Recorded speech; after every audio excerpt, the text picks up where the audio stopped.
Kabayan, pag-usapan natin itong bagong marakuyo, yung pendant. Upgraded version ng marakuyo bracelet. Ito siya. Makikita nyo dito, sa harapan ng simbolo, yung tinatawag nating katutubong divino. GD, ano bang ibig sabihin ng katutubong divino? Una, katutubo. Ang likha kasi ay reminder ng pagiging Pilipino natin.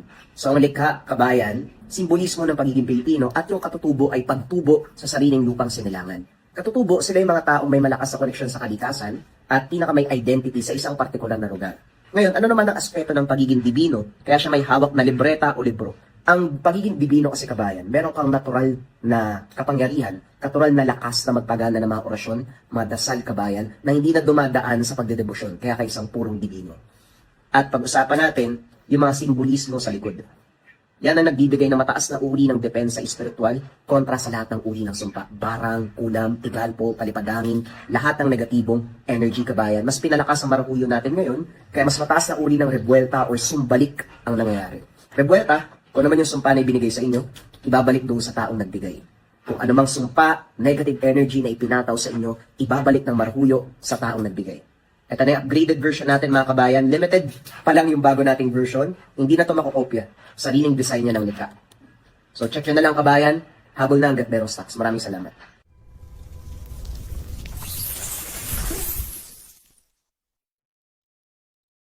Ang kwentong ito ay hango sa totoong buhay. Mula ito sa isa nating kabayan na itago na lamang natin sa pangalang Heron.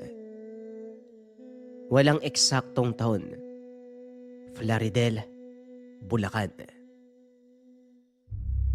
Kilalang doktor sa kanilang bayan ang ama ni Heron. Dalubhasa ito sa mga kagat ng makamandag na hayop, gaya ng ahas, paniki, alakdan at insekto. Laganap sa kanilang lugar ang mga ulupong o kobra.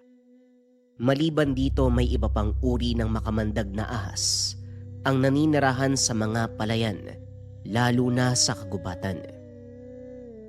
Namatay sa kagat ng ahas ang nanay ng kanyang amang si Doc Mateo, na siyang naging inspirasyon naman ito na magtapos ng medisina. Matapos ang pag-aaral, nag-aral ito patungkol sa iba't ibang uri ng kamandag at kung paano itong lulunasan. Maliban sa modernong medisina, natuto ding gumamit ng alternatibong pamamaraan itong si Doc Mateo. Bagaman kinukutya ng mga kapwa-doktor, hindi ito naging hadlang para sa kanyang pagnanais na magkaroon ng lunas ang bawat kamandag na kanilang makakainkwentro. Maging ang pagtatanong sa mga albularyong may kaalaman sa gamot ng mga kamandag, hindi nito pinalampas. Dahil dito, isang kakaibang katotohanan ang natuklasan ni Doc Mateo. Isa sa mga albularyong nakilala nito ay si Mang Gaspar. Kakaiba ang pamamaraan ng matanda dahil gumagamit ito ng bagay na kulay itim. Mula daw ito sa sinunog na buto ng usa. Kung titignan, parang uling, ngunit mas mabigat at matigas. Ang tawag sa bagay na ito, tulan. Pangunahing gamit ng mga magtatandok, kagaya ni Tatang Gaspar. Simula nang makilala ni Doc Mateo si Tandang Gaspar, lagi na itong laman ng bahay paggamutan ng matanda. Aba, doktor, nandito na pala kayo. Medyo napaaga yata kayo ah. Wika ni Tatang Gaspar nang makita nitong nakaupo si Doc Mateo sa kanyang upuan. Tapos na po kasi yung trabaho ko para sa araw na to. Kaya naisip ko magpunta sa inyo para madagdagan yung kaalaman ko patungkol sa alternatibong pamamaraan ng panggagamot. Hindi ko alam kung may insulto ba ako o matutuwa sa sinabi mo. Ikaw na isang doktor. Nag-aral ng mahigit 10 taon para makamit ang titulo na yan. Makikinig sa isang matanda na hindi man lang nakaapak ng sekundarya. Mali po tay. Hindi po natatapos yung pagkatuto mo ng diploma lang o titulo. Lahat tayo nabubuhay bilang mga mag-aaral. Ang buhay ay isang mahabang leksyon. At tayong mga estudyante, ang patuloy na natututo sa mga pagkakamali at tagumpay na mga nararanasan natin. Kaya siguro wala namang masama kung matuto din ako ng ilang mga pamamaraan mo. O sige, ikaw ang bahala. O siya, maiwan na kita ha. Kailangan ko pang ayusin ang mga gamit ko. Maya-maya magdadatingan na mga nais magpagamot. O sige po, Tatang. Hayaan niyo po akong tumulong ha. Walang problema. Halika sa loob, tulungan mo kong kunin ang mga langis at ilang halamang gamot. Sa tagal ng panahon na naroon si Mateo, kilala na siya ng mga karamihan sa parokyano ng matandang manggagamot. Ngunit hindi alam ng mga ito na isa siyang doktor. Isang araw habang naghahanda ng mga kagamitan, muli itong natanong ni Tandang Gaspar kung ano ang totoong motibo. Magtapat ka nga sa akin, Mateo. Ano ba talaga ang gusto mong marating? Isa ka ng batikang alagad ng siyensya. Mahusay sa iyong napiling larangan. Pero nandito ka sa aking kubol. Ano bang mapapala mo sa isang kagaya ko? Huminto sa ginagawa si Doc Mateo. Tinignan si Tandang Gaspar. Kaalaman, Tatang Gaspar. Oo, dalubhasa ako pagdating sa scientificong pamamaraan. Pero mangmang ako pagdating sa katotohanan ng mundo. Para akong tasa na walang laman eh. Nag-aantay na salinan ng kumukulot bagong kape. Kundi po ako nagpasyang mag-aral sa ilalim ng pagtuturo nyo, hindi ko malalaman na nasa paligid lang pala ang ilan sa mga lunas sa pinaka nakakamatay na kamandag. Tignan natin kung magagamot pa yung kabaliwan mo. O siya, papasukin mo na ang unang pasyente. Pag-uusap ng dalawa. Natawa na lang si Doc Mateo dahil sa kanyang klinika, siya ang naguutos na papasukin na ang pasyente. Pero sa tahanan ni Tandang Gaspar, baliktad ang sitwasyon. Hindi naman ganong karami ang pasyente kaya maaga silang natapos. Nakaupo ang dalawa at nagpapahinga nang dumating ang anak ni Doc Mateo.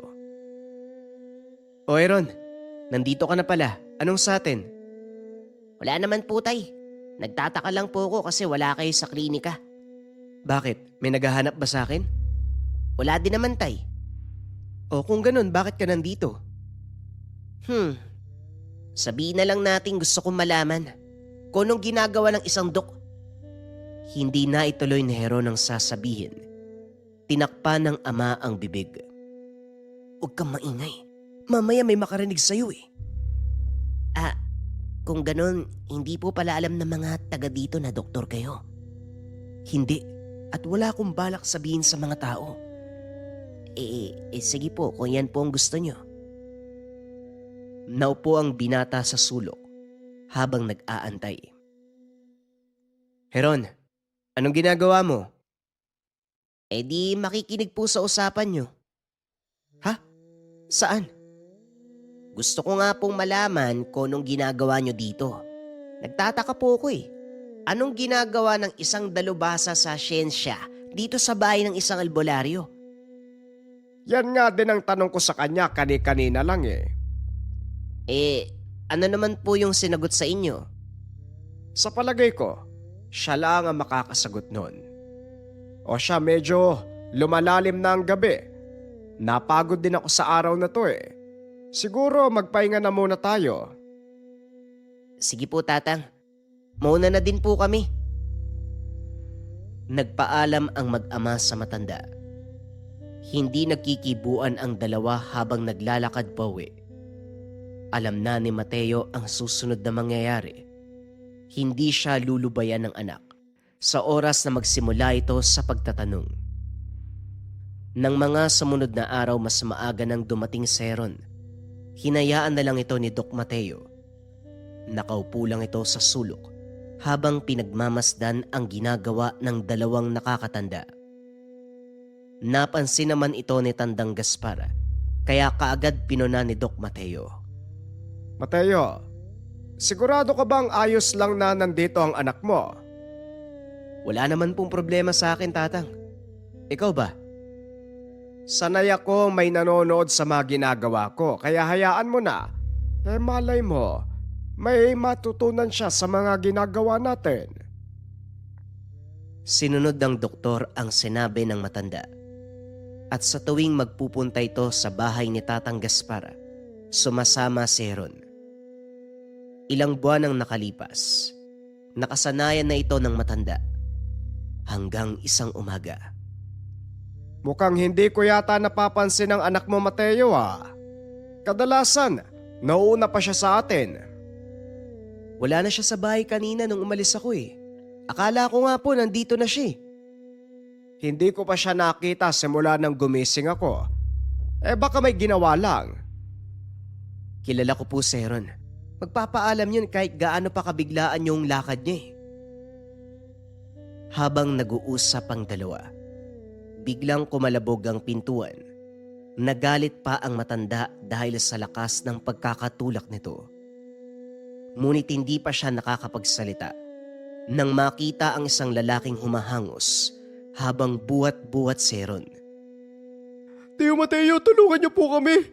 Si Ron po, nakagat ng banakon sa palayang kanina eh. Masyado pong malapit sa ulo niya yung sugat. Teka, anong sinabi mo? Nasaan ang sugat? Sa bandang leg po. Nakasabit po kasi sa sanga ng bayabas yung banakon. Napadaan si Ron ayun tinuklaw siya. Isakay mo siya sa kotse. Dadaling ko sa ospital. Tahimik lang si Mang Gaspar habang pinapanood ang natatarantang si Mateo. Ilang sandali pa nagpaalam na ito sa matanda. Sakto namang walang pasyente na mga sandaling yun, kaya naisipan nitong sumama. Kung hindi mo mamasamain, maaari ba akong sumama? Pero Tang, sigurado ka ba? Ospital ang pupuntahan natin. Mas mabuti nga yun kaysa sementeryo. Dali-daling sumakay sa kotse ng doktor ang mga ito. Pagdating sa ospital, dinala sa isang silid si Heron. Naiwan sina Binoy at Tandang Gaspar sa labas. Ilang minuto na ang nakakalipas, ngunit hindi pa rin lumalabas si Mateo. Bakit ang tagal lumabas ng silid na yan Ano bang panggagamot ang ginagawa nila? Sandali nga, susubukan kong sumilip. Naku Tatang, wag na po. Mapapagalitan tayo ng gwardya niyan eh. Mamaya palabasin pa tayo ng gusali. Bawal po pumasok sa loob. Yung hindi doktor. Di pwede ako pumasok Isa naman akong doktora. Tatang Gaspar, pakiusap, tumigil na po kayo. Habang nagkakagulo ang dalawa, may dumating na isa pang doktor na halos kasing edad ni Tatang Gaspar. Ano ginagawa? Teka sandali, kilala kita. Sino po? Yung kasama mo, kilala ko matandang to. Pasensya na pero hindi kita natatandaan.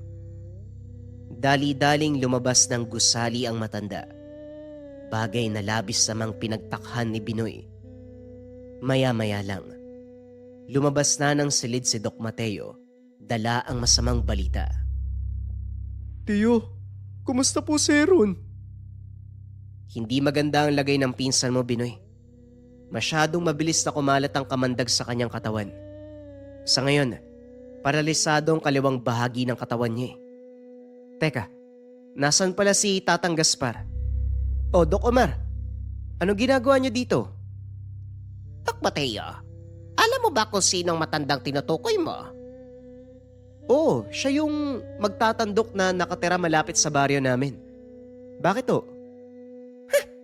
Magtatandok. Hindi mo nga siya kilala.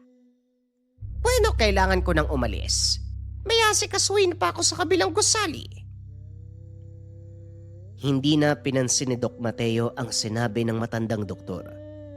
Mas mahalaga na mahanap si Tatang Gaspar. Lumabas ito sa gusali. Doon niya nakita si Tandang Gaspar.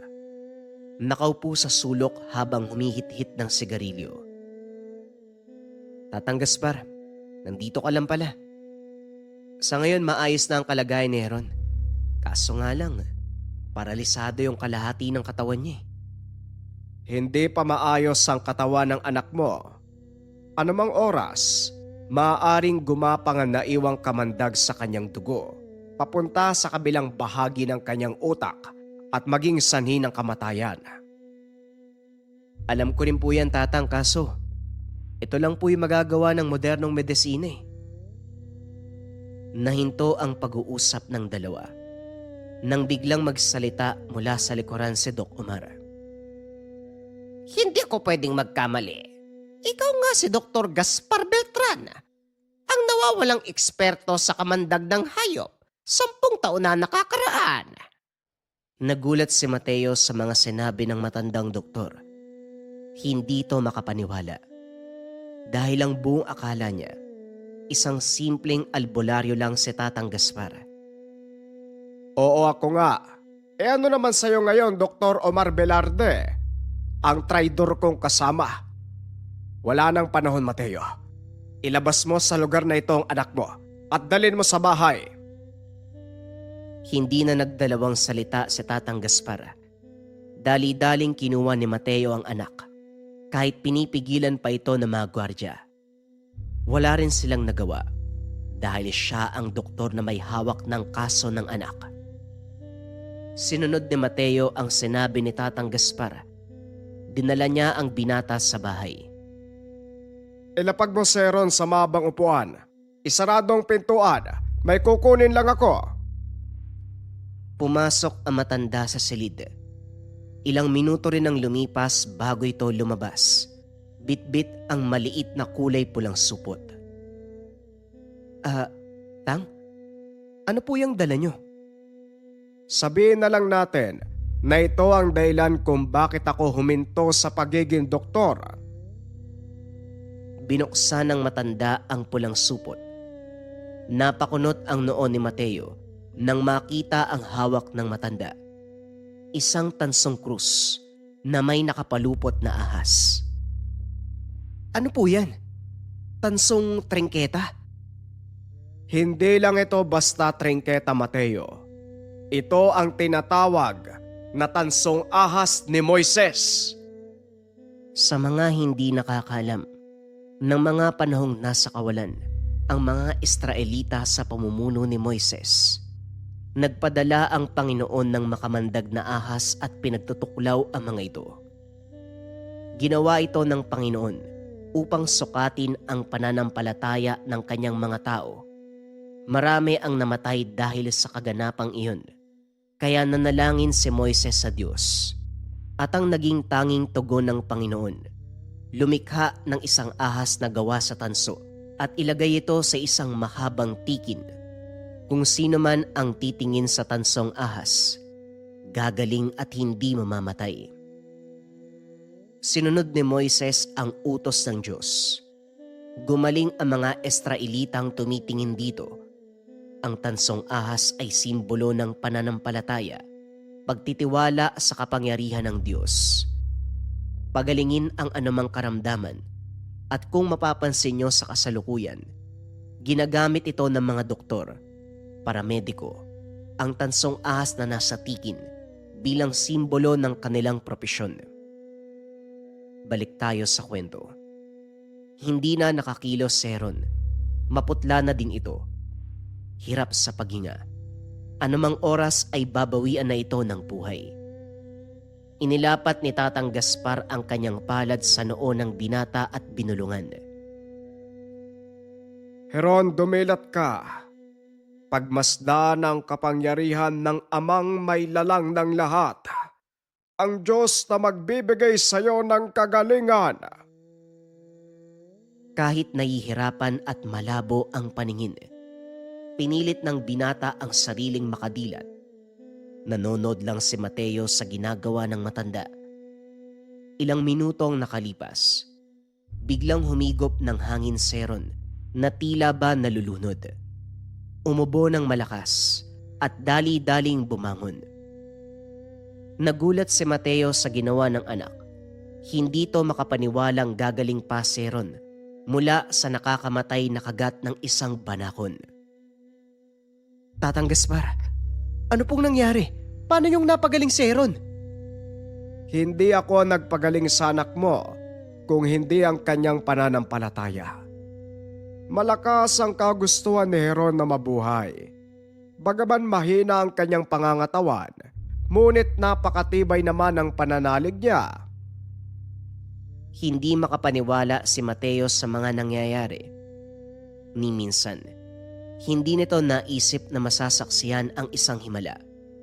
Unti-unti nitong napagtanto ang totoong dahilan kung bakit tinalikuran ni Tatang Gaspar ang pagiging doktor. Ngayon nauunawaan ko na ang dahilan mo, Tatang. Huwag ka mag-alala. Hindi ko to ipapalam sa iba. Mabuti naman kung ganon. Hindi ko kasi gustong malaman ng marami. Ngunit mukhang dumating na ang panahon upang ibahagi sa iba ang karunungan na ito na mula sa Diyos, at gusto kong ikaw ang maging instrumento, Mateo. Ako? Naku, Tatang. Hindi ako sigurado kung karapat-dapat ako sa ganyang kataas sa katungkulan. Sapat na sa akin makapagpagaling gamit ang kaalamang pinag-aralan ko sa eskwelahan at mga libro. Hindi ako karapat-dapat sa karunungan ng Diyos.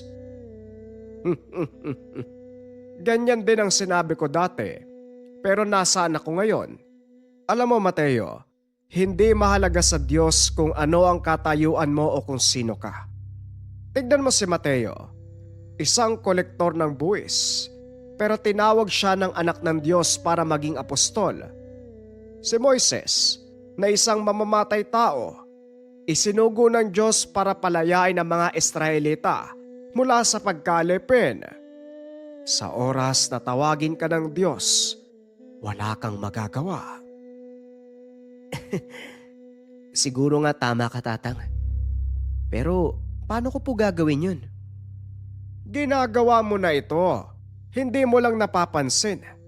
Ituloy mo lang ang pagtulong sa iba. Tama po kay Tatang. Minsan po, ginagamot ni Tatay yung mga taong pumupunta sa kanya walang bayad eh. Lalo na po kung mahirap. Likas sa iyong ama ang pagiging matulungin, Heron. Sa palagay mo, aksidente lang ba ang pagkakakilala natin? Hindi, Mateo. Ito ang paraan ng Diyos upang magampanan ang totoong misyong nakatalaga para sa iyo. Matapos ang pag-uusap na yun, naging malinaw kay Mateo ang lahat. Sa tulong ng matanda, tinupad nito ang kanyang totoong misyon. Nagtayo ito ng malaking klinika sa bayan para sa mga nakagat ng makamandag na hayop.